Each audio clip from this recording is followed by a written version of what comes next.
지질학자로서 꼭 말씀드리고 싶습니다. 이제 일본 여행은 절대 갈 생각도 하지 마세요.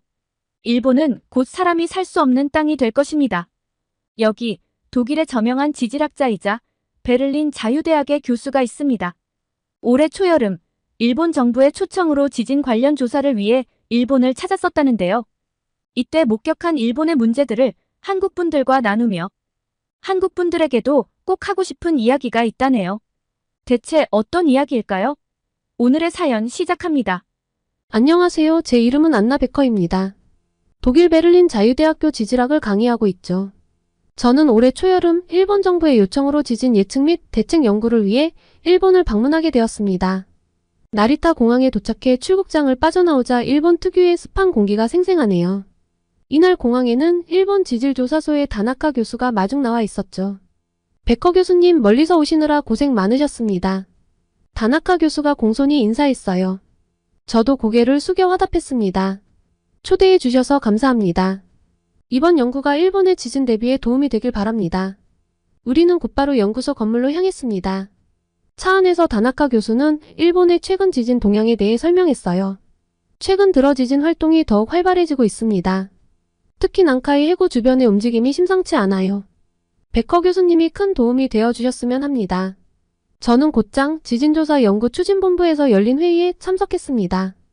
회의실에 들어서자 긴장된 분위기가 감돌았어요. 일본 정부 관계자들과 지질학자들이 모여 있었죠. 회의가 시작되고 각 전문가들이 돌아가며 발표를 했습니다. 제 차례가 되자 저는 독일의 지진 대비 시스템과 최신 연구 결과를 공유했어요. 독일은 지진 위험이 상대적으로 낮지만 우리는 전 세계적인 지진 패턴을 연구하고 있습니다. 최근 데이터에 따르면 태평양불의 고리 지역의 지진 활동이 증가하고 있어요. 이어서 일본의 지진 위험성에 대해 언급했습니다. 일본은 전체 활화산의 7%를 보유한 국가입니다. 111개의 활화산이 있고 지진 발생 빈도가 매우 높습니다. 특히 최근 노토반도에서 일어난 지진에 대해 어떻게 평가하시나요? 다나카 교수가 대답했습니다. 노토반도 지진은 우리에게 큰 경각심을 주었습니다. 진도 7의 강진이었고 일본 기상청 기준으로 최고 등급이었죠. 사망자가 70명이 넘었고 아직도 실종자가 있습니다. 저는 궁금해서 물었습니다. 노토반도 지진의 특이점이 있다면 무엇인가요? 다나카 교수가 설명을 이어갔습니다. 이 지역은 2020년부터 군발 지진이 계속되던 곳이에요. 이번에 그 에너지가 한 번에 해소된 것 같습니다. 특이한 점은 유체의 움직임이 감지되었다는 거예요. 태평양판이 지각판 아래로 들어갈 때 해수가 함께 유입되면서 지진 발생 가능성을 높인 것 같습니다. 정부 관계자 한 명이 질문했습니다. 이번 지진으로 인한 쓰나미 위험은 어떠했나요? 다나카 교수가 답변했습니다. 다행히 큰 쓰나미는 없었습니다. 관측된 높이는 15cm 정도였어요. 하지만 우리나라뿐만 아니라 한국에서도 19년 만에 처음으로 해일 경보가 발령되었죠. 저는 의아해하며 물었습니다. 한국에서도 영향이 있었나요? 네, 다나카 교수가 설명했습니다. 노토반도가 일본 서해안에 위치해 있어서 한국과 동해를 공유하고 있어요. 이전의 지진들과 달리 이번에는 한국까지 직접적인 영향을 미칠 수 있었던 거죠. 회의는 원전 안전 문제로 이어졌습니다. 한 연구원이 보고했어요. 진원지 인근의 시카 원자력 발전소에서 약간의 문제가 있었습니다. 냉각수가 일부 넘치고 변압기가 폭발하는 일이 있었지만 다행히 심각한 상황으로 이어지지는 않았습니다. 저는 걱정스러운 마음에 물었습니다. 원전 사고의 최악의 시나리오는 무엇인가요? 그는 심각한 표정으로 대답했습니다. 노심 용융입니다. 냉각이 제대로 되지 않아 노심이 녹아내리면 지하를 오염시키거나 방사성 물질이 외부로 유출될 수 있어요. 하지만 현재는 통제하에 있습니다. 저는 2011년 동일본 대지진 당시의 후쿠시마 원전 사고를 떠올리며 더 자세히 물어봤습니다. 노토반도 근처의 시카 원자력 발전소는 안전한가요? 지진으로 인한 피해는 없었나요? 일본 측 연구원이 대답했습니다. 그건 아까 제가 말씀드렸듯 약간의 문제이고 심각한 상황으로 이어지지는 않았습니다. 저는 의아해하며 물었습니다. 그래도 위험하지 않나요? 더 자세한 조사가 필요하지 않을까요? 그러자 다나카 교수가 끼어들었습니다. 베커 교수님, 걱정하지 마세요. 우리는 후쿠시마 사고 이후 원전 안전에 더욱 신경 쓰고 있습니다. 현재 모든 자료상 문제가 없습니다. 하지만 저는 여전히 불안했습니다. 동일본 대지진 때도 초기에는 통제하에 있다고 했지만 결국 대형 사고로 이어졌잖아요. 이번에도 그럴 가능성은 없나요? 사토시가 약간 불편한 기색을 보이며 말했습니다. 베커 교수님, 우리는 그때의 교훈을 잘 알고 있습니다. 이번에는 정말로 안전합니다. 모든 안전 프로토콜이 제대로 작동하고 있어요. 저는 그들의 말을 들으며 깊은 의구심을 느꼈습니다. 표면적으로는 모든 것이 통제하에 있다고 하지만 과연 실제로 그럴까요? 후쿠시마 사고의 악몽을 다시 반복할 수도 있다고 생각했는데 저는 더 이상의 자료를 보기는 어려웠습니다. 그리고 저는 일본의 지진 대비 시스템에 대한 연구원의 발표를 보았는데요. 이건 상당히 인상적이었습니다. 일본의 지진 대비 시스템이 매우 발달한 것 같은데 이런 체계가 언제부터 구축되었나요? 다나카 교수가 대답했습니다. 일본은 예로부터 지진이 많은 나라였기에 오래전부터 대비해 왔습니다. 하지만 현대적인 시스템의 시작은 1923년 관동 대지진 이후라고 볼 수 있어요. 당시 도쿄와 요코하마가 큰 피해를 입었고 이를 계기로 본격적인 지진 연구와 대비가 시작되었죠. 그는 잠시 생각에 잠기더니 말을 이어갔습니다. 물론 시스템은 계속 발전해 왔습니다. 특히 1995년 고베 대지진 이후 더욱 강화되었어요. 그때 우리는 도시의 취약점을 뼈저리게 깨달았고 건축 규제를 더욱 강화하고 긴급 대응 시스템을 개선했습니다. 2011년 동일본 대지진 이후에는 쓰나미 대비와 원전 안전에 더 큰 관심을 기울이게 되었고요. 저는 고개를 끄덕이며 들었습니다. 일본의 지진 대비가 오랜 역사와 쓰라린 경험을 통해 발전해 왔다는 사실이 인상 깊었죠. 이런 문제들을 하루 이틀 겪은 것이 아니고 동일본 대지진의 경험이 있으니 노토반도 대지진 시 원전은 잘 관리했을 것이라 생각을 하고 마음 한구석에 남아있던 찜찜함을 접었습니다. 이날 회의를 마치고 나오면서 저는 일본이 직면한 지진의 위험성을 다시 한번 실감할 수 있었습니다. 지진뿐만 아니라 쓰나미, 원전 문제에 다시 논의할 후지산 분화까지. 도쿄의 번화가를 걸으며 이 거대한 도시와 수많은 사람들의 운명이 어떻게 될지 생각하니 마음이 무거워졌습니다. 그런데 이 문제들만큼이나 제 마음을 답답하게 만든 일이 발생했습니다. 다음날 지진조사 연구추진본부에서 또 하루의 회의와 분석을 마치고 우리 일행은 근처 이자카야로 향했습니다. 다나카 교수, 정부 관계자인 사토시, 몇몇 연구원들, 그리고 제 통역을 담당하는 요시다 씨와 함께였죠. 식당에 들어서자 TV에서 뉴스가 나오고 있었습니다. 한 정치인이 격앙된 목소리로 무언가를 말하고 있었어요. 일본어를 조금은 할 수 있지만 완벽히 이해하지 못하는 저는 궁금증을 참지 못하고 요시다 씨에게 물었습니다. 저 정치인이 뭐라고 하는 거죠? 왜 그렇게 흥분했나요? 요시다 씨는 잠시 망설이더니 대답했습니다. 그게 말이죠. 위안부 문제에 대해 말하고 있어요. 강제성이 없었다고 주장하고 있습니다. 저는 충격을 받아 말을 잇지 못했습니다. 잠시 후 진정을 하고 다시 물었습니다. 그런 발언을 공개적으로 해도 되는 건가요? 저 사람은 저명한 정치인인가요? 아니, 정치인이고 아니고를 떠나 그런 발언을 저렇게 당당하게 하는 건 조금 쇼크인데요. 테이블에 불편한 침묵이 흘렀습니다. 사토시가 조심스럽게 입을 열었습니다.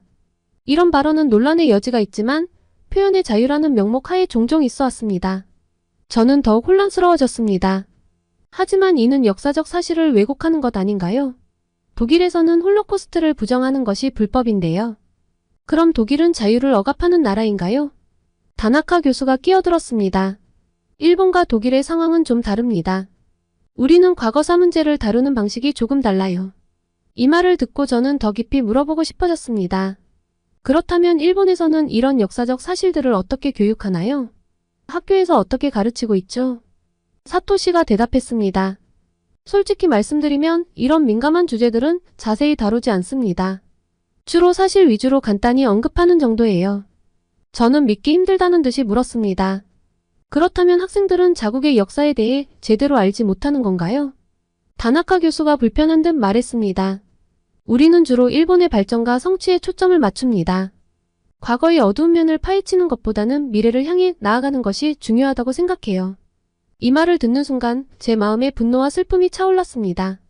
독일인으로서 과거사 반성의 중요성을 뼈저리게 느껴온 사람으로서 일본의 이런 태도는 도저히 이해할 수 없었습니다. 과거를 모르면 미래도 없습니다. 제가 단호하게 말했습니다. 독일이 과거의 잘못을 인정하고 배우려 노력했기에 지금 유럽에서 신뢰받는 나라가 될 수 있었어요.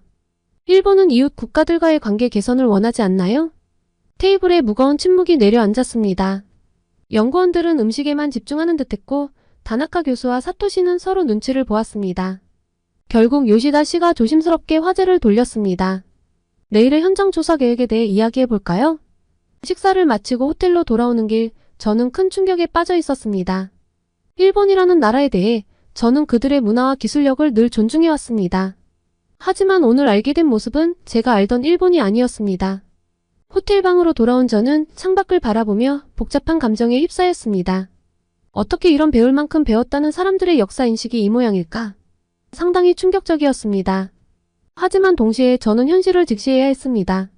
제가 여기 온 이유는 개인적인 감정 때문이 아니었으니까요.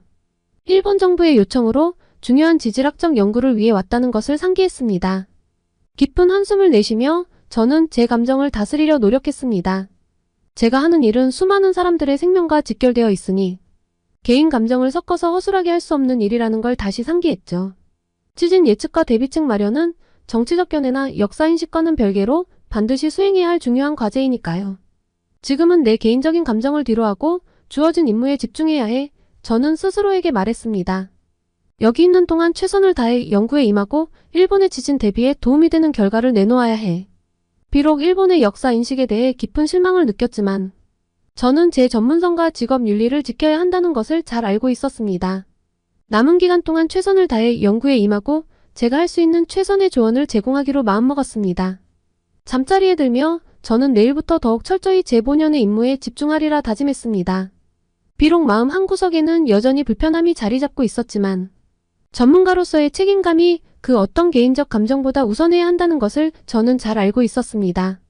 다음 날 아침 우리는 다시 지진조사연구추진본부에 모였습니다. 오늘의 주제는 난카이 대지진과 후지산 분화 가능성에 대한 분석이었습니다. 회의실에 들어서자 긴장감이 감돌았습니다. 다나카 교수는 계속해서 설명을 이어갔습니다. 난카이 해구는 필리핀판과 유라시아판이 만나는 곳으로 규슈 서쪽 지역까지 쭉 이어집니다. 이 지역은 보통 여러 구역으로 나뉘어 있는데 각 구역이 개별적으로 또는 연쇄적으로 움직일 수 있습니다. 그는 칠판에 그림을 그리며 설명했습니다. 해양판이 유라시아판 밑으로 연간 3에서 5cm 정도 섭입하고 있어요. 이로 인해 계속해서 에너지가 축적되고 있죠. 이 에너지가 100년에서 150년 주기로 한 번씩 해소되는데 문제는 현재 해소되지 않은 구간에 에너지가 더 많이 쌓여 있다는 겁니다. 한 정부 관계자가 물었습니다. 그렇다면 앞으로 30년 내에 대지진이 발생할 확률은 얼마나 되나요? 다나카 교수는 심각한 표정으로 대답했습니다. 일부 학자들은 그 확률이 70에서 80%에 이른다고 봅니다. 특히 우려되는 것은 난카이 해구의 도카이, 도난카이, 그리고 난카이 해구의 단층이 동시에 파열될 가능성입니다. 그는 잠시 숨을 고르고 계속했습니다. 1707년 호에이 대지진 때 이런 일이 실제로 일어났습니다.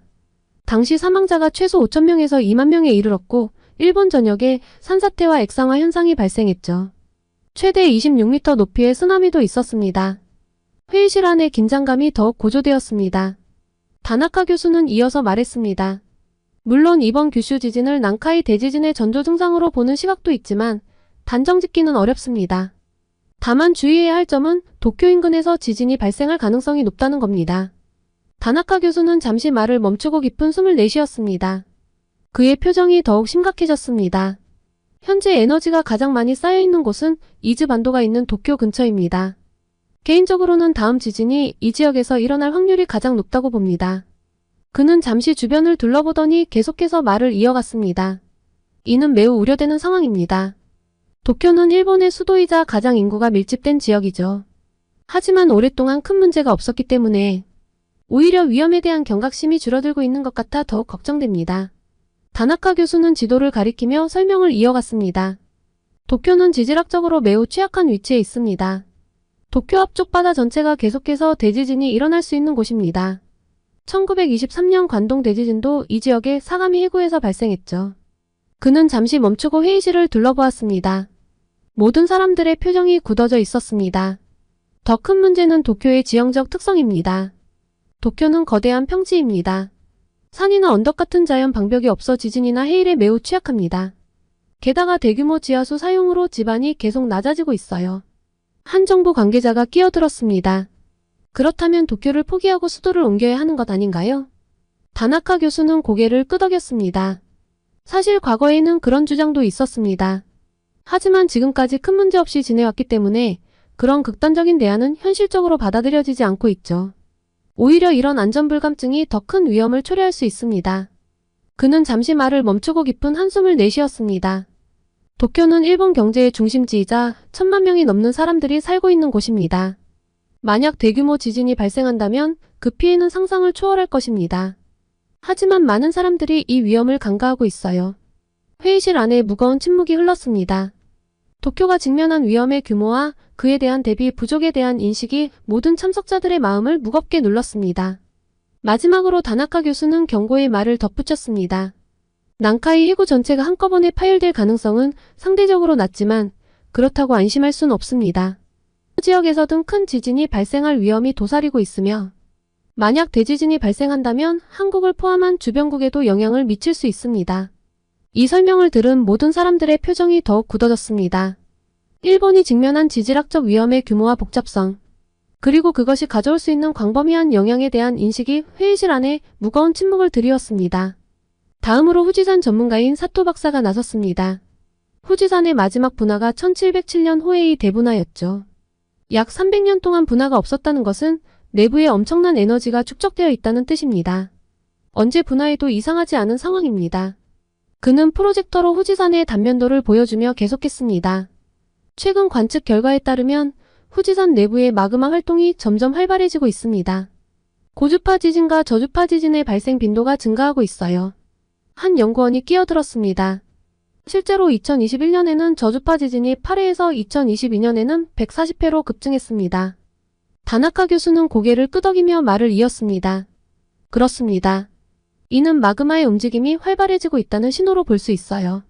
더 우려되는 점은 난카이 트로프 지진과 후지산 분화가 연쇄적으로 일어날 가능성입니다. 그는 일본 지도를 가리키며 설명했습니다. 만약 도난카이 지역에서 대지진이 일어난다면 그 에너지가 후지산 아래의 마그마방을 자극할 수 있습니다. 이는 마치 흔들어 놓은 샴페인 병과 같은 상태가 될 수 있죠.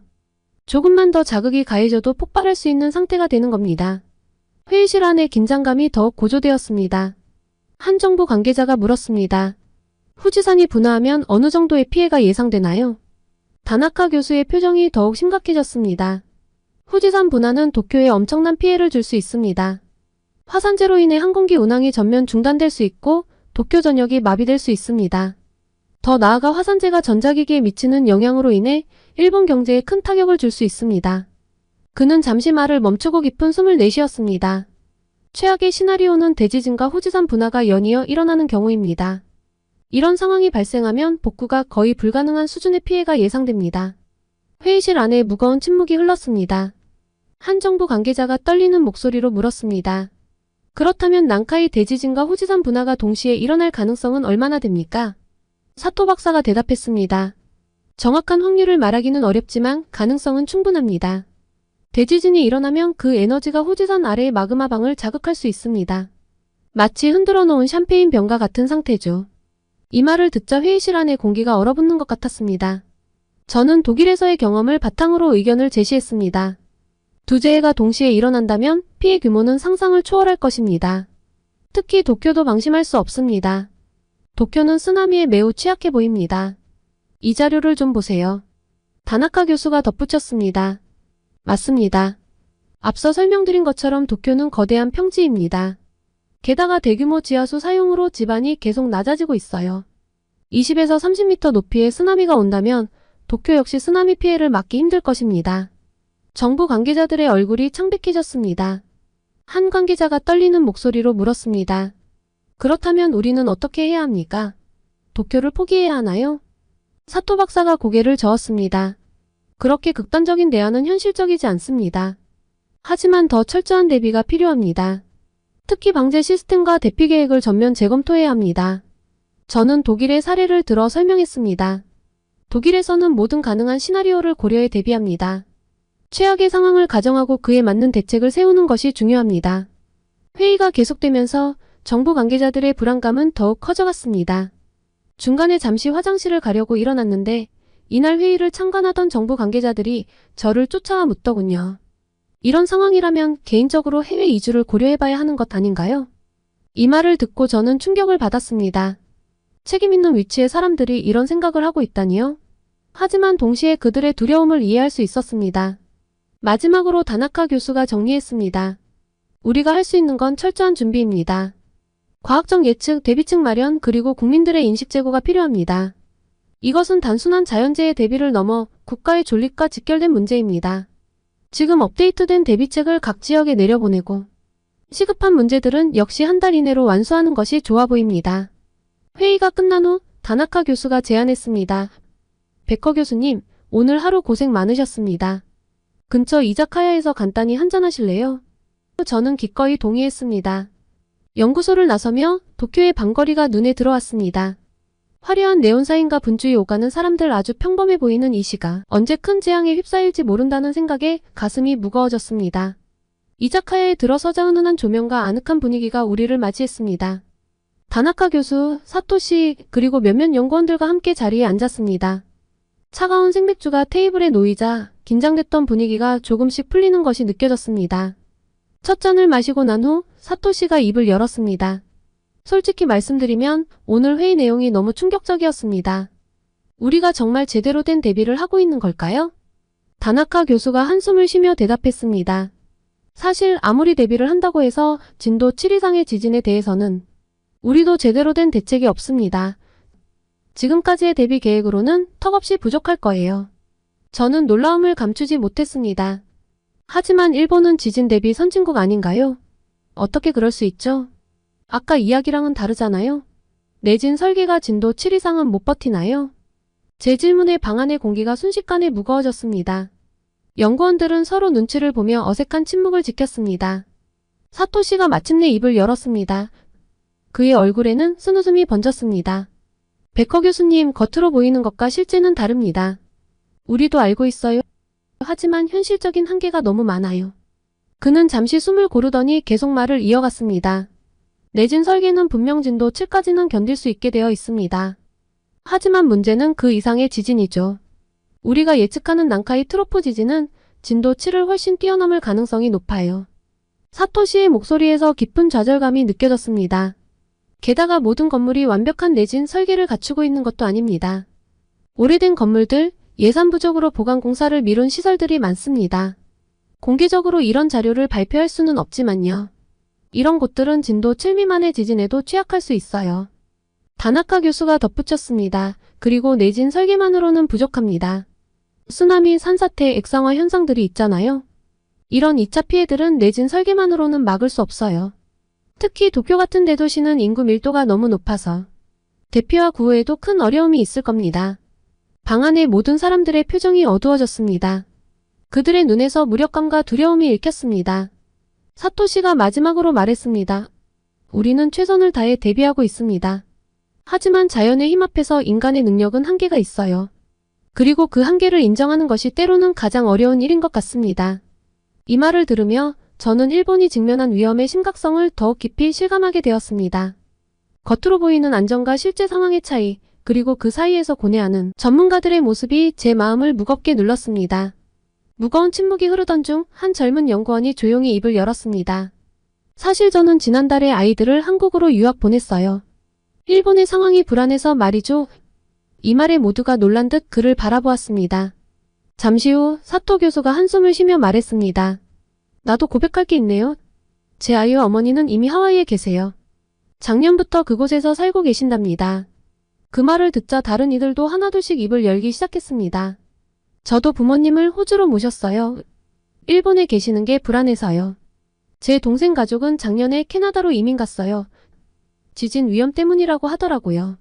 솔직히 말씀드리면 저도 해외 부동산을 알아보고 있어요. 만약에 사태에 대비해서이니까 진짜 어디 바로 간다는 건 아니에요. 이야기를 들으며 저는 충격에 빠졌습니다. 일본의 지질학자들과 관료들조차 이렇게 불안해하고 있다니. 그들의 고백을 들으며 일본의 상황이 제가 생각했던 것보다 훨씬 심각하다는 것을 실감했습니다. 그리고 그 무책임한 태도에 제 안에서 분노가 치솟았습니다. 어떻게 국민의 안전을 책임져야 할 사람들이 이럴 수 있을까? 하지만 동시에 그들의 두려움도 이해할 수 있었습니다. 누구나 자신과 가족의 안전을 걱정할 테니까요. 다나카 교수가 말을 이었습니다. 결국 가장 큰 피해를 입는 건 일반 서민들이 될 거예요. 대피할 여력도 해외로 갈 능력도 없는 사람들 말이죠. 그의 목소리에서 깊은 죄책감이 느껴졌습니다. 다나카 교수의 눈빛이 흐려지고 어깨가 무거워 보였습니다. 그는 잠시 말을 멈추고 깊은 한숨을 내쉬었습니다.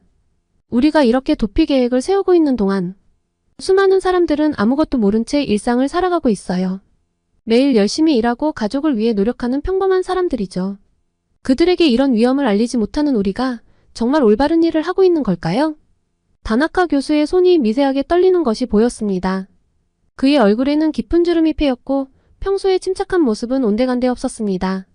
그의 눈에는 눈물이 고이는 듯 했습니다. 매일 밤 잠들기 전에 이 생각이 저를 괴롭힙니다.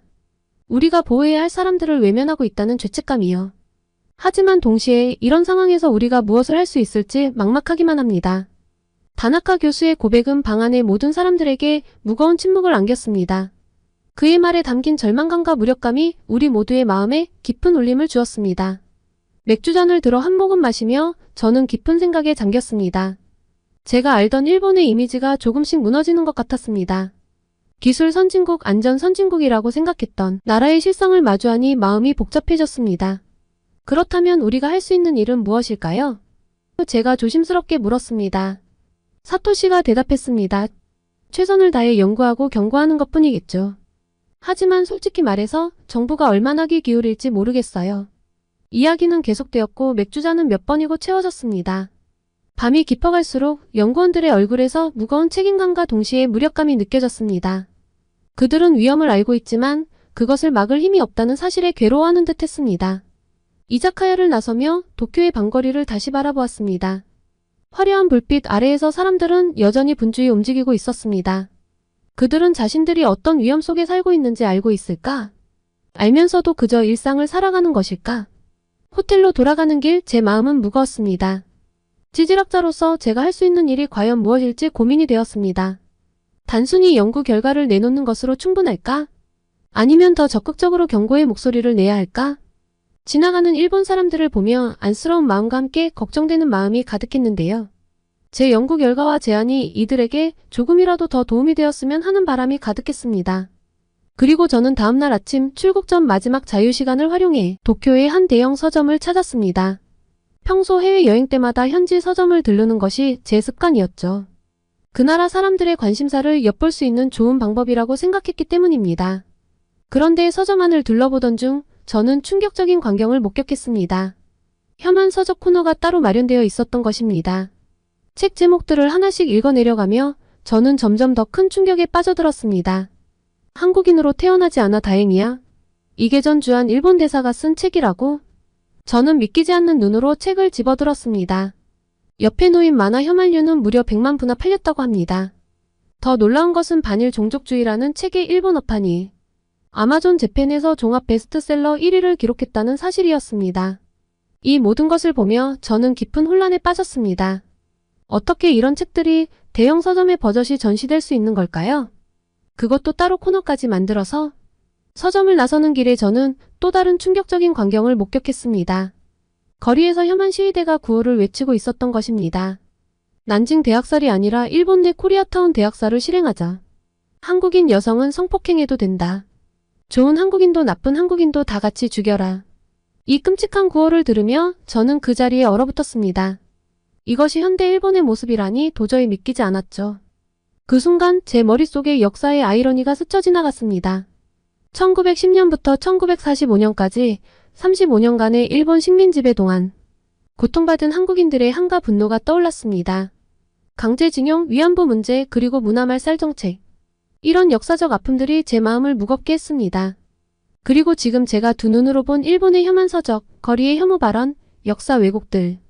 역사의 아이러니한 순환에 대해 생각하지 않을 수가 없었습니다.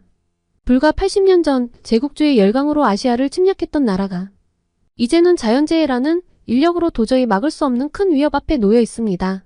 1923년 관동 대지진 때 조선인 학살을 자행했던 그들이 이제는 스스로 대지진의 위협 속에 살고 있습니다. 과거 일본의 식민 지배로 고통받은 한국인들의 한가 분노가 떠올랐습니다. 이 한국인들의 한가 분노, 억울함이 이렇게 돌아가는 것 아닌가 생각이 되더군요. 더욱 아이러니한 것은 이런 재앙이 닥쳤을 때 가장 큰 고통을 겪게 될 이들이 혐오 발언을 내뱉는 극우 세력이 아닌 평범한 일본 서민들일 것이라는 점입니다. 마치 과거 식민지배 시절 실제 고통을 겪은 이들이 조선의 평범한 서민들이었던 것처럼 말입니다. 거리를 걸으며 저는 깊은 생각에 잠겼습니다. 역사는 정말 순환하는 것일까요? 한 민족의 고통이 다른 민족의 고통으로 이어지는 이 끝없는 사이클, 이것이 인류의 운명일까요? 과거 남경대 학살, 위안부 문제, 강제징용 등으로 중국과 한국의 고통을 안겼던 일본이 이제는 자연의 위협 앞에 놓여있는 모습이 마치 역사의 심판 같아 보였습니다. 호텔로 돌아가는 길, 저는 마음속 깊이 슬픔을 느꼈습니다. 지질학자로서 제가 예측한 자연재해의 위험성, 그리고 지금 목격한 사회적 병폐.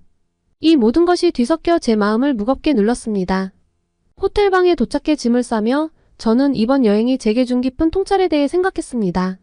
지질학적 위험, 역사적 아픔, 현재의 사회 문제까지 마음이 편하지 않더군요. 이렇게 독일로 돌아온 지 며칠 후 저는 TV에서 한 뉴스를 보게 되었습니다. 한국인들이 일본 여행을 매우 선호한다는 내용이었죠. 이 소식을 듣자마자 제 마음은 무거워졌습니다. 일본 방문 중 알게 된 위험성을 생각하면 한국인들의 안전이 매우 걱정되었기 때문입니다. 혹시라도 이 채널의 구독자분들이 당장 지진이 일어나는 것도 아닌데 일본에 가볼까? 가깝고 비용도 저렴하잖아? 라는 생각을 하실까봐 노파심의 말씀을 좀 드리고 싶습니다. 혹여나 당장 일어나지도 않는데 뭐 괜찮지 않아? 라고 생각하신다면 그것은 큰 오산입니다. 지질학적 관점에서 볼 때 일본은 현재 매우 위험한 상태입니다.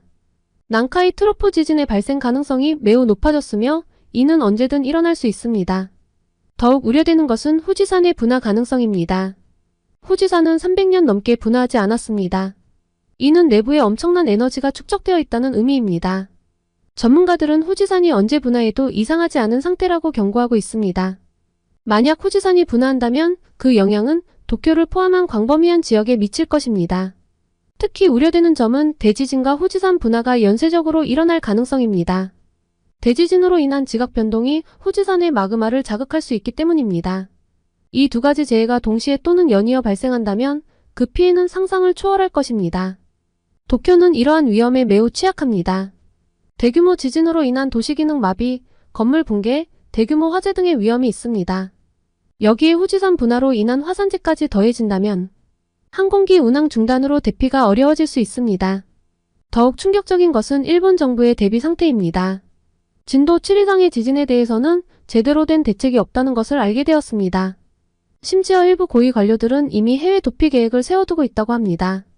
따라서 저는 한국인 여러분들께 간곡히 부탁드립니다. 앞으로 절대 일본에 갈 생각은 하지 마세요. 당장은 안전해 보일지 모르지만 언제 큰 재앙이 닥칠지 모르는 상황입니다. 여러분의 안전이 무엇보다 중요합니다. 여행은 즐거움을 위한 것이지 생명을 걸어야 할 만큼 중요한 것이 아닙니다. 한국의 아름다운 관광지들을 방문하는 것은 어떨까요? 저는 올가을에 가족들과 한국 여행을 계획하고 있거든요. 서울에 머무르는 제 지인과 함께 우선 서울부터 둘러볼 예정입니다. 서울의 경복궁, 북촌한 옥마을, 남산 서울타워 등 볼거리가 많고 현대적인 면모와 전통이 공존하는 모습을 아이들과 함께 보고 경주로 가서 불국사와 석굴암 같은 유네스코 세계문화유산을 보려고 합니다. 마무리는 제주도예요. 아주 매력적인 곳이더군요. 한라산 등반, 올레길 트레킹, 그리고 아름다운 해변들까지 꼭 가봐야 하는 곳이라고 생각합니다. 특히 가을에는 억새축제가 열린다고 하니 장관일 것 같네요. 일본 대신 한국의 아름다운 여행지에서 구독자분들을 만나게 되길 빕니다. 혹시 제가 놓친 좋은 여행지가 있다면 댓글로 알려주세요. 그리고 여러분의 안전한 가을과 즐겁고 행복한 일상을 진심으로 기원합니다. 오늘은 일본 정부의 요청으로 지진연구소에 방문해 일본의 현 상태를 분석하고 엄청난 위험성을 감지해서 한국분들께 간곡히 일본을 가지 말 것을 부탁하는 독일 지질학 전문가의 사연을 소개해드렸습니다. 오늘의 사연이 마음에 드셨다면 구독과 좋아요를 눌러주세요. 여러분의 구독과 좋아요는 계속해서 좋은 사연을 소개할 수 있는 힘이 됩니다. 이상 감동저장소였습니다.